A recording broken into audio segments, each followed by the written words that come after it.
ನಮಸ್ಕಾರ ವೀಕ್ಷಕರೇ, lab doctor ಚಾನಲ್ಗೆ ಸ್ವಾಗತ. If you new to the ಚಾನಲನ್ನು ಪ್ಲೀಸ್ ಲೈಕ್ ಮಾಡಿ, ಶೇರ್ ಮಾಡಿ ಮತ್ತು ಸಬ್ಸ್ಕ್ರೈಬ್ ಮಾಡಿ.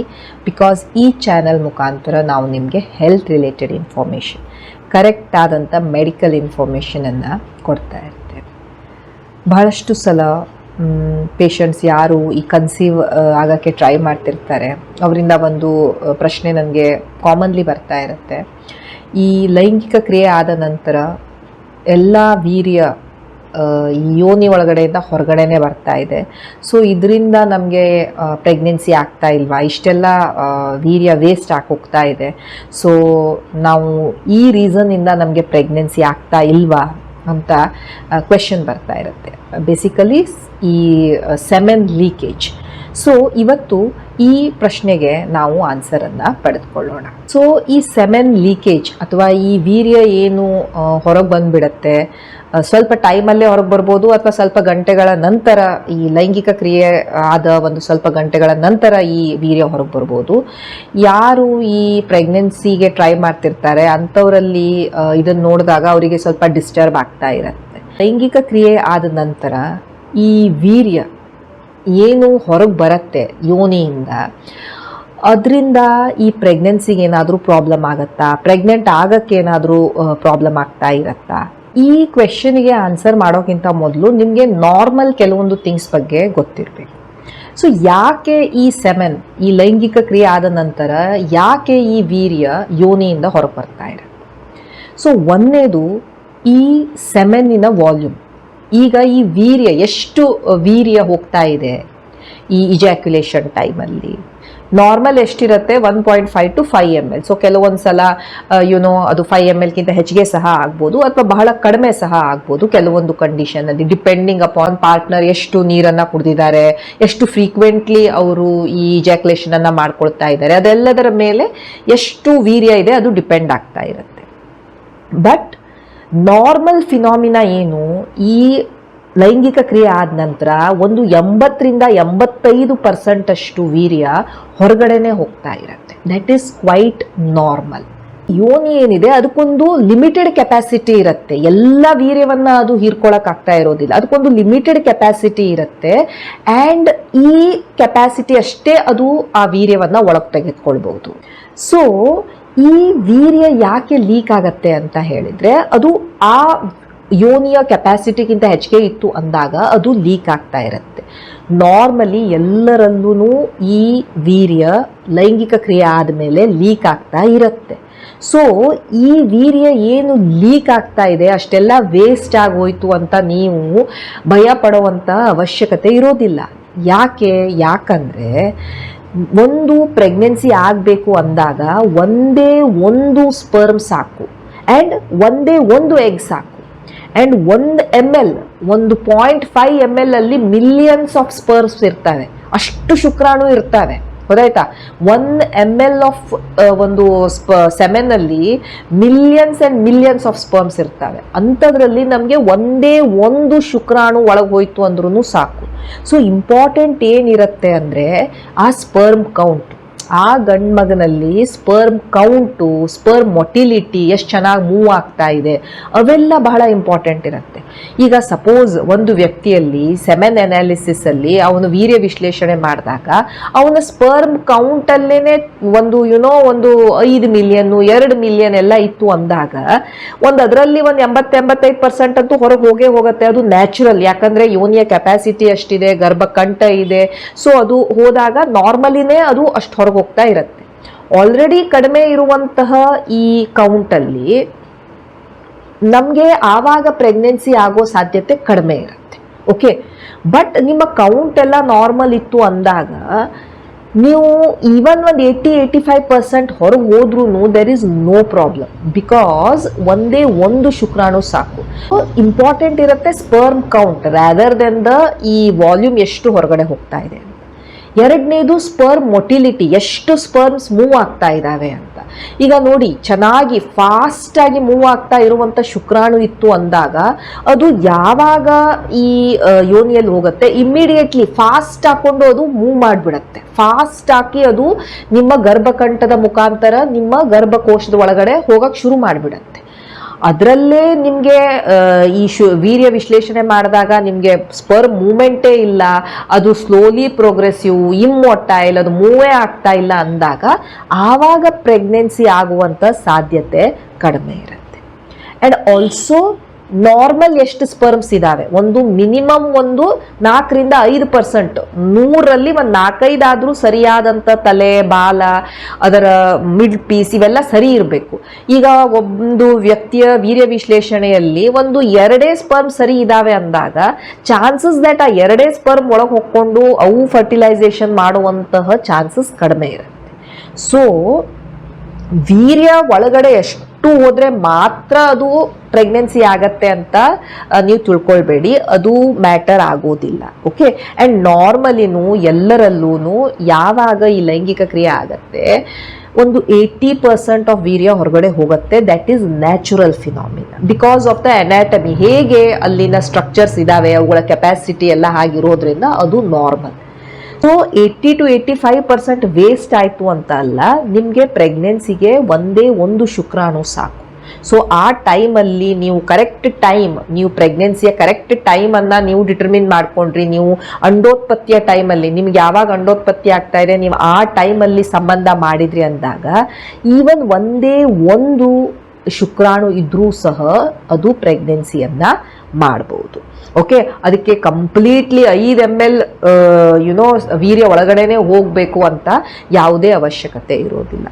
ಬಹಳಷ್ಟು ಸಲ ಮಹಿಳೆಯರು ಕೇಳ್ತಾ ಇರ್ತಾರೆ, ನಾವು ಎಷ್ಟೊತ್ತು ಈ ಲೈಂಗ್ ಡೌನ್ ಪೊಸಿಷನಲ್ಲಿ ಇರಬೇಕು, ನಾವು ಎಷ್ಟೊತ್ತು ಮಲ್ಕೊಂಡೇ ಇರಬೇಕು ಸೊ ದ್ಯಾಟ್ ಪ್ರೆಗ್ನೆನ್ಸಿಯ ಸಾಧ್ಯತೆ ಹೆಚ್ಚಿಗೆ ಇರುತ್ತೆ ಅಂತ.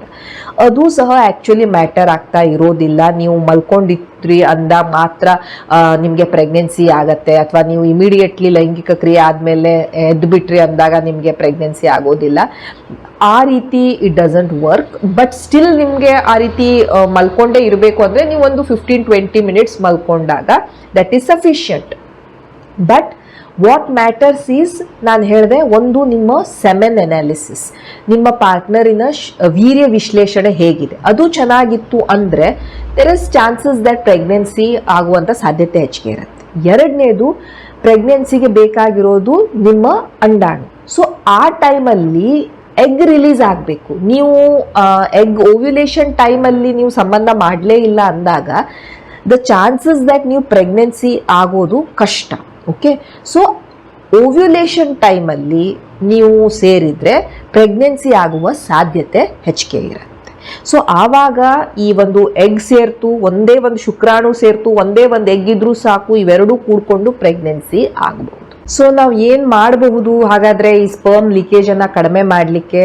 ನೀವು ಏನು ಮಾಡಬಹುದು, ಒಂದು ನೀವು ನಾನು ಹೇಳಿದೆ ನಿಮ್ಮ ಲೈಂಗಿಕ ಕ್ರಿಯೆ ಆದ ನಂತರ ನೀವು ಒಂದು 15-20 ಮಿನಿಟ್ಸ್ ಬೇಕಿದ್ರೆ ನೀವು ಆ ಮಲ್ಕೊಂಡಿರುವಂಥ ಪೊಸಿಷನಲ್ಲೇ, ಲೈಂಗ್ ಡೌನ್ ಪೊಸಿಷನಲ್ಲೇ ಇರಿ. ಸೊ ಅದರಿಂದ ನಿಮಗೆ ಚಾನ್ಸಸ್ ಇರುತ್ತೆ ದ್ಯಾಟ್ ಸ್ವಲ್ಪ ಸೆಮೆನ್ ಅಲ್ಲೇ ಇಟ್ಕೊಂಡು it might enter into the vagina and cervix.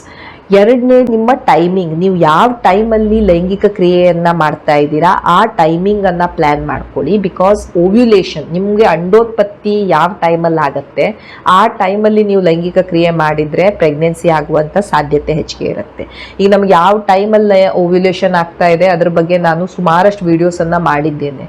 ನಿಮಗೆ ಯಾವಾಗ ನೀವು ಹೇಗೆ ನಿಮ್ಮ ಅಂಡೋತ್ಪತ್ತಿಯ ಟೈಮನ್ನು ಪತ್ತೆ ಹಚ್ಕೊಳ್ಬೇಕು ಅಂತ. ಓಕೆ. ಅದಕ್ಕೆ ನಿಮ್ಮ ಸೈಕಲ್, ನಿಮ್ಮ ಈ ಮುಟ್ಟಾಗುವ ಡೇಟ್ ಏನಿದೆ ಅದು ಇಂಪಾರ್ಟೆಂಟ್ ಇರುತ್ತೆ. ಸೊ ನಿಮ್ಗೆ 28 ದಿವಸಕ್ಕೆ ಸೈಕಲ್ ಬರ್ತಾ ಇದೆ ಅಂದರೆ ನೀವು ಟೆಂಟೇಟಿವ್ಲಿ ಒಂದು 14ನೇ ದಿವಸಕ್ಕೆ, ಪೀರಿಯಡ್ ಸ್ಟಾರ್ಟ್ ಆದ ಒಂದು 14ನೇ ದಿವಸಕ್ಕೆ ನೀವು ಅಂಡೋತ್ಪತ್ತಿ ಮಾಡ್ತಾ ಇರ್ತೀರ. ಸೊ ಆ ಡೇಟಿಂದ ಒಂದು 4 ದಿನ ಹಿಂದೆ, 4 ದಿನ ಮುಂದೆ ನೀವು ಆ ಟೈಮಲ್ಲಿ ಆದಷ್ಟು ಸೇರ್ಲಿಕ್ಕೆ ಟ್ರೈ ಮಾಡಬೇಕು. ಸೊ ಓವ್ಯುಲೇಷನ್ ಟೈಮಲ್ಲಿ ಸೇರಿದರೆ ಪ್ರೆಗ್ನೆನ್ಸಿ ಆಗುವಂಥ ಸಾಧ್ಯತೆ ಹೆಚ್ಚಿಗೆ ಇರುತ್ತೆ. ಮೂರನೇದು, ನಿಮ್ಮ ಈ ಹಾರ್ಮೋನಲ್ ಸ್ಟೇಟಸ್ ಸಹ ಬಹಳ ಇಂಪಾರ್ಟೆಂಟ್ ಇರುತ್ತೆ. ಸೊ ನೋಡಿ, ಒಂದು ಪ್ರೆಗ್ನೆನ್ಸಿ ಆಗಬೇಕಾದ್ರೆ ಏನು ಬೇಕು, ಒಂದು ಬೀಜ ಬೇಕು. ಬೀಜ ಹೇಗಾಗತ್ತೆ, ಒಂದು ಅಂಡಾಣು ಮತ್ತು ಒಂದು ಶುಕ್ರಾಣು. ಸೊ ಶುಕ್ರಾಣುವಿನ ನಂಬರ್ ಸರಿ ಇರಬೇಕು, ಅಂಡಾಣು ಸರಿ ಇರಬೇಕು, ಅಂಡಾಣುವಿನ ಕ್ವಾಲಿಟಿ ಸರಿ ಇರಬೇಕು, ಶುಕ್ರಾಣುವಿನ ಕ್ವಾಲಿಟಿ ಸರಿ ಇರಬೇಕು. ಸೊ ಹೇಗೆ ನಿಮ್ಗೆ ಏಜ್ ಆಗ್ತಾ ಹೋಗುತ್ತೆ ಅದರ ಕ್ವಾಲಿಟಿ ಕಡಿಮೆ ಆಗ್ತಾ ಬರುತ್ತೆ. ನೀವು ಸಿಗರೇಟ್ ಸೇತಾ ಇದ್ದೀರಾ, ಕುಡಿತಾ ಇದ್ದೀರಾ, ಸ್ಮೋಕ್ ಮಾಡ್ತಾ ಇದ್ದೀರಾ, ಕ್ವಾಲಿಟಿ ಕಡಿಮೆ ಆಗುತ್ತೆ. ಬೊಜ್ಜು ಜಾಸ್ತಿ ಇದೆ, ಓವರ್ ವೇಟ್ ಇದ್ದೀರಾ, ಓಕೆ, ಎಗ್ಗಿನ ಕ್ವಾಲಿಟಿ ಕಡಿಮೆ ಆಗ್ತಾ ಬರುತ್ತೆ. ಏನು ಎಕ್ಸಸೈಸ್ ಇಲ್ಲ, ಎಗ್ ಮತ್ತು ಶುಕ್ರಾಣುವಿನ ಕ್ವಾಲಿಟಿ ಕಡಿಮೆ ಆಗ್ತಾ ಬರುತ್ತೆ. ಸೊ ಇವೆಲ್ಲ ಫ್ಯಾಕ್ಟರ್ಸ್ ಸಹ ಮ್ಯಾಟರ್ ಆಗ್ತವೆ. ಜಸ್ಟ್ ಒಂದು 80% ವೀರ್ಯ ಹೊರಗೆ ಹೋಗ್ಬಿಡ್ತು ಅದಕ್ಕೆ ಪ್ರೆಗ್ನೆನ್ಸಿ ಆಗ್ತಾ ಇಲ್ಲ ಅಂತ ಅಲ್ಲ. ಒಂದು ಪ್ರೆಗ್ನೆನ್ಸಿ ಆಗಬೇಕಾದ್ರೆ ಒಂದು ಆ ಬೀಜ ಶುಕ್ರಾಣು ಸರಿ ಇರಬೇಕು ಮತ್ತು ಎಗ್ ಸರಿ ಇರಬೇಕು, ಶುಕ್ರಾಣುವಿನ ನಂಬರ್ ಇರಬೇಕು, ಶುಕ್ರಾಣುವಿನ ಮೂಮೆಂಟು ಅವೆಲ್ಲ ಚೆನ್ನಾಗಿರಬೇಕು ಒಂದನೇದು. ಈಗ ಎಗ್ ಫಾರ್ಮ್ ಆಯಿತು, ಬಟ್ ಆ ಎಗ್ಗು ಯಾವಾಗ ಅಲ್ಲಿ ಅಂಟುಕೊಳ್ಳುವಂಥ ಒಳಗೋಡೆ ಸರಿ ಇರಬೇಕು. ಅದು ಸರಿ ಇರಬೇಕು ಅಂತ ಹೇಳಿದ್ರೆ ಅಲ್ಲಿಯ ಪರಿಸರ ಸರಿ ಇರಬೇಕು. ನಿಮಗೆ ಹಾರ್ಮೋನಲ್ ಸ್ಟೇಟಸ್ ಎಲ್ಲ ಸರಿ ಇರಬೇಕು. ನಿಮಗೆ ಒಂದು ಹಾರ್ಮೋನ್ ಹೆಚ್ಚಿಗೆ ಕಡಿಮೆ ಇವೆಲ್ಲ ಇದ್ದಾಗ ಈವನ್ ಅವೆರಡು ಕೂಡಿದ್ರೂ ಸಹ ನಿಮಗೆ ಪ್ರೆಗ್ನೆನ್ಸಿ ಆಗದೆ ಇರಬಹುದು. ಗೊತ್ತಾಯ್ತಾ? ಸೊ ಜಸ್ಟ್ ಒಂದು ವೀರ್ಯ ಲೀಕ್ ಆಗ್ತಾ ಇದೆ ಅನ್ನೋದು ಮಾತ್ರ ಈ ಬಂಜೆತನಕ್ಕೆ ಕಾರಣ ಅಲ್ಲ. ಬಂಜೆತನಕ್ಕೆ ಸುಮಾರಷ್ಟು ಕಾರಣಗಳಿರ್ತವೆ. ಸೊ ಪ್ರತಿ ಸಲ ನೀವು ಎಲ್ಲ ಲೀಕ್ ಆಗಿ ಹೋಗ್ತಾ ಇದೆ ಅದರಿಂದಾನೇ ನನಗೆ ಈ ಪ್ರೆಗ್ನೆನ್ಸಿ ಆಗ್ತಾ ಇಲ್ಲ ಅಂತ ಕಲ್ಪಿಸ್ಕೊಳ್ಬೇಡಿ. ಒಂದು ಪ್ರೆಗ್ನೆನ್ಸಿಗೆ ಇವೆಲ್ಲ ಇಂಪಾರ್ಟೆಂಟ್ ಇರುತ್ತೆ. ಸೊ ನೀವು ಯಾವಾಗ ಪ್ರೆಗ್ನೆನ್ಸಿಯನ್ನು ಪ್ಲ್ಯಾನ್ ಮಾಡ್ತಾ ಇದ್ದೀರಾ, ನೀವು ಒಂದು ವರ್ಷ ಟ್ರೈ ಮಾಡಿದ್ರಿ, ನಿಮ್ಮ ವಯಸ್ಸು 35 ವರ್ಷಕ್ಕಿಂತ ಕಡಿಮೆ ಇದೆ, ನೀವು ಒಂದು ವರ್ಷ ಕಂಟಿನ್ಯೂಸ್ಲಿ ಈ ರೀತಿ ಎಲ್ಲ ಟ್ರೈ ಮಾಡ್ತಾ ಇದ್ದೀರಾ, ನಿಮ್ಮ ಕೈಯಲ್ಲಿ ಆಗಿದ್ದನ್ನೆಲ್ಲ ನೀವು ಮಾಡ್ತಾ ಇದ್ದೀರಾ, ನೀವು ಆ ಟೈಮಲ್ಲೇ ಸೇರ್ತಾ ಇದ್ದೀರಾ, ಏನು ಪ್ರೊಟೆಕ್ಷನ್ ಯೂಸ್ ಮಾಡ್ತಾ ಇಲ್ಲ, ಕಾಂಡೋಮು ಮತ್ತು ಬೇರೆ ಯಾವುದು ಟ್ಯಾಬ್ಲೆಟ್ಸು ಆ ಥರದ್ದು ಏನು ಯೂಸ್ ಮಾಡ್ತಾ ಇಲ್ಲ, ಬಟ್ ಸ್ಟಿಲ್ ನಿಮಗೆ ಮಕ್ಕಳಾಗಲಿಲ್ಲ ಅಂದಾಗ ನೀವು ಯಾವುದಕ್ಕೂ ಒಂದ್ಸಲ ಡಾಕ್ಟ್ರನ್ನ ಭೇಟಿ ಆಗಬೇಕು. ಯಾಕಂದರೆ ಆವಾಗ ನಾವು ಇವೆಲ್ಲವನ್ನ ನಿಮಗೆ ಚೆಕ್ ಮಾಡ್ತೇವೆ. ಸೊ ದ್ಯಾಟ್ ನಮಗೆ ಗೊತ್ತಾಗತ್ತೆ ಏನು ರೀಸನ್ ಇರಬಹುದು ಅಂತ. ಈ ಥರದ್ದೆಲ್ಲ ರೀಸನ್ಸನ್ನು ನೀವು ಕಲ್ಪಿಸ್ಕೊಂಡು ಅದಕ್ಕೇನು ನೀವು ಏನು ಆ್ಯಕ್ಚುಯಲ್ ರೀಸನ್ ಇದೆ ಅದಕ್ಕೆ ನೀವು ಟ್ರೀಟ್ಮೆಂಟ್ ತೊಗೊಳ್ಳಿಲ್ಲ ಅಂದರೆ ನೀವು ಎಷ್ಟೇ ಹೊತ್ತು ಮಲ್ಕೊಂಡಿರಿ ಅಥವಾ ಎಷ್ಟೇ ಹೊತ್ತು ನೀವು ಟ್ರೈ ಮಾಡ್ತಾ ಇರಿ ಪ್ರೆಗ್ನೆನ್ಸಿ ಆಗದೆ ಇರಬಹುದು. ಗೊತ್ತಾಯ್ತಾ? ಸೊ ನೀವು 35 ಇಯರ್ಸ್ಗಿಂತ ಕಡಿಮೆ ಇದ್ದೀರಾ, ಒಂದು ವರ್ಷ ಟ್ರೈ ಮಾಡಿದ್ರಾ, ಮಕ್ಕಳಾಗ್ತಾ ಇಲ್ಲ ಅಂದಾಗ ಡಾಕ್ಟ್ರನ್ನ ಭೇಟಿಯಾಗಿ. ಡಾಕ್ಟರ್ ಗಂಡ ಹೆಂಡತಿ ಇಬ್ಬರದು ಟೆಸ್ಟನ್ನು ಮಾಡ್ತಾರೆ. ಗಂಡನ ವೀರ್ಯ ವಿಶ್ಲೇಷಣೆ ನೋಡ್ತಾರೆ, ಹಾರ್ಮೋನಲ್ ಸ್ಟೇಟಸ್ ನೋಡ್ತಾರೆ, ಹೆಣ್ಮಗಳ ಗರ್ಭಕೋಶ ಹೇಗಿದೆ, ಅವಳ ಟ್ಯೂಬ್ ಹೇಗಿದೆ, ಅವಳ ಅಂಡೋತ್ಪತ್ತಿ ಹೇಗಾಗ್ತಾ ಇದೆ, ಅವಳ ಹಾರ್ಮೋನ್ ಸ್ಟೇಟಸ್ ಹೇಗಿದೆ, ಇವನ್ನೆಲ್ಲ ನೋಡ್ತಾರೆ. ಅದರಲ್ಲಿ ಏನಾದರೂ ಬಂತು ಅಂದಾಗ ನಾವು ಅದಕ್ಕೆ ಟ್ರೀಟ್ಮೆಂಟ್ ಕೊಡ್ಬೋದು. ಯಾಕಂದರೆ ಅದು ಮೇನ್ ರೀಸನ್ ಇರುತ್ತೆ ಈ ಪ್ರೆಗ್ನೆನ್ಸಿ ಆಗದೇ ಇದ್ದಾಗ.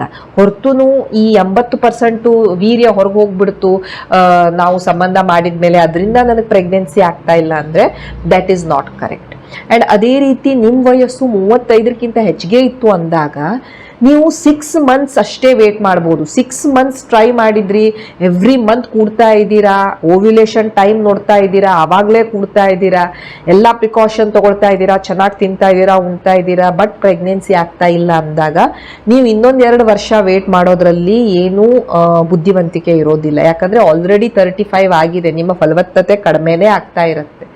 ನೀವು ನಿಮ್ಮ ಡಾಕ್ಟರನ್ನ ಭೇಟಿ ಆಗಬೇಕು. ಆ್ಯಂಡ್ ಅಗೇನ್ ನಿಮ್ಮನ್ನು ಇವ್ಯಾಲ್ಯುವೇಟ್ ಮಾಡಿ ಡಾಕ್ಟರ್ ಪತ್ತೆ ಹಚ್ತಾರೆ ಯಾಕೆ ನಿಮಗೆ ಈ ಮಕ್ಕಳಾಗ್ತಾ ಇಲ್ಲ ಅಂತ.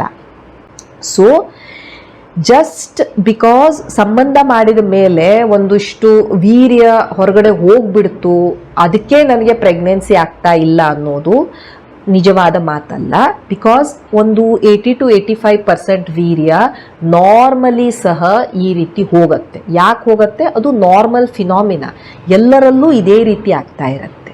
ವಾಟ್ ಮ್ಯಾಟರ್ಸ್ ಈಸ್ ನಿಮ್ಮ ಶುಕ್ರಾಣುವಿನ ಕೌಂಟ್ ಇರ್ಬೋದು, ನಿಮ್ಮ ಅಂಡೋತ್ಪತ್ತಿಯ ಟೈಮಿಂಗ್ ಇರ್ಬೋದು, ನಿಮ್ಮ ಹಾರ್ಮೋನ್ಸ್ ಇರ್ಬೋದು, ನಿಮ್ಮ ಜೀವನ ಶೈಲಿ ಇರ್ಬೋದು, ಇವೆಲ್ಲ ಮ್ಯಾಟರ್ ಆಗ್ತಾ ಇರ್ತವೆ. Okay, so that was all about semen leakage. Thank you so much for watching the video. Please like, share and subscribe the channel. Thank you.